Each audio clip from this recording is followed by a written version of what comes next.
IVM. Hello and welcome to Smile India with me, Shifa Maitra. With the lockdown easing out in many parts of India, I'm sure the new normal is setting in. I, for one thing, being able to step out in fresh air is a blessing in itself. Get innovative with your masks and count your blessings. I know people are cribbing about things like not being able to go to the salon or to the movies. Well, focus on what you have and stop thinking about the rest. The homes we get bored in are what people are walking in terrible conditions to get to. Well, the encouraging news is that Good Samaritans are stepping forward to help them on their way.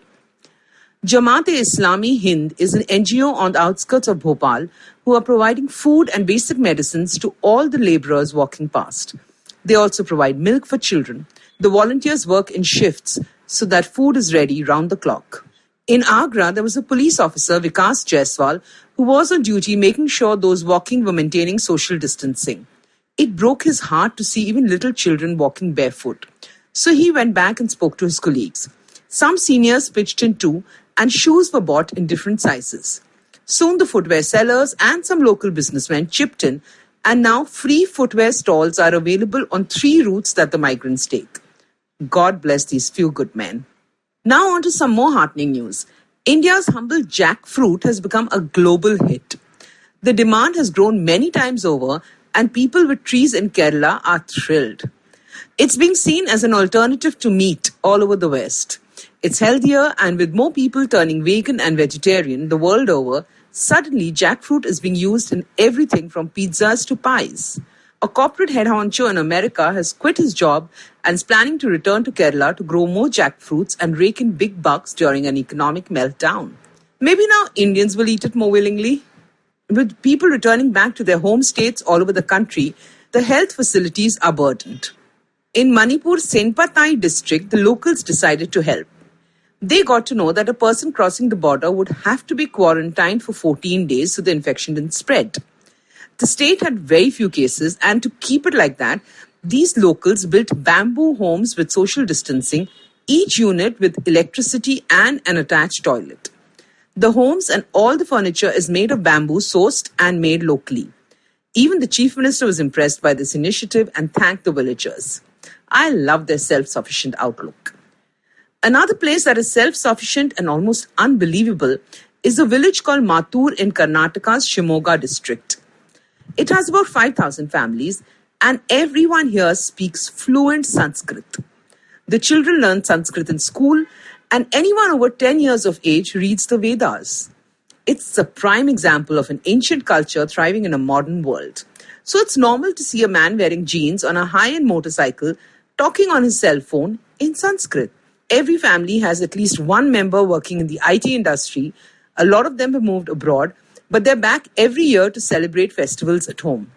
The village has a 0 crime rate, and everyone believes in simple living and high thinking. Isn't that amazing? I feel bad that Indian languages seem to be vanishing. Let's all at least keep our mother tongue alive.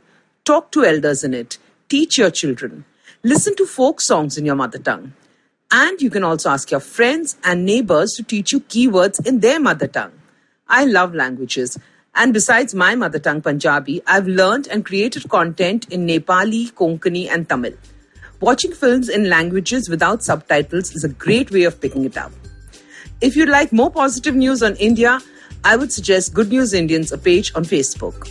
For a host of interesting podcasts, check out the IVM website or look for our shows wherever you get your podcasts from.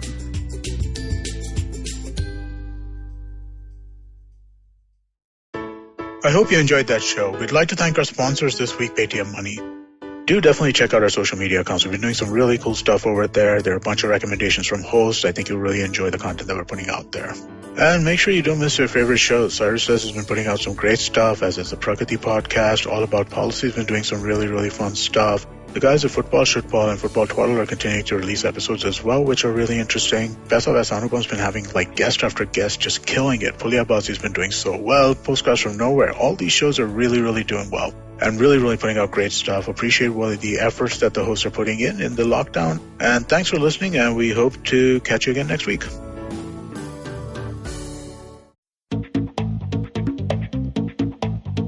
Advertising is dead. Yep, you heard me right. Advertising is dead. We're all in the content business now. Let's not call it news, TV, radio, etc., etc. It's all content, and we're in the middle of this weirdly exciting phase where all the borders and lines that have been drawn over decades has been swept away by this lovely thing called the internet. We're a show where we don't dwell on just the stuff that is now, but rather the wider stuff about advertising, media, content, and the whole goddamn circus surrounding it. Tune in every Tuesday for our weekly unboxing of the mystery box we used to call advertising.